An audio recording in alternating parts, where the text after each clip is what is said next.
A Rotary project that Londoners have enjoyed in Springbank Park since 1928 was visited by the Rotary Club of London when President David Elliott welcomed members to a special meeting held in the park on August 18th.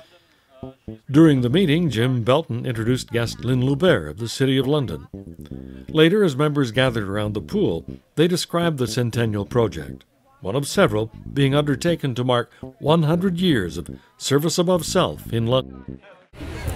Well, back in 1928, the Rotary Club of London funded the building of this pool for the people of the citizens of London, and it's been here ever since. And then somewhere in the mid-70s, we did build a climbing set, which has since been replaced by the city with a safer one. And so this year, or next year, we'll be paying for the refurbishing of this wading pool to bring it to be more attractive and more useful, because it'll benefit people with disabilities as well. Well, I think first and foremost is the accessibility of the wading pool. We want to make it more accessible and make sure that it's able to be used, continue to be used for people of all ages and disabilities or abilities. We're going to be replacing the pathway to the wading pool and also the surround of the wading pool.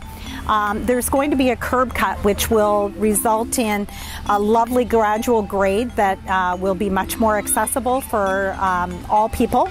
And also we'll be having new picnic tables that are accessible, new benches, painting of the pool, and of course making the guard chair itself a much more attractive and presentable, so aesthetically, but also ensuring that the accessibility is complete. What's the timetable for the changes?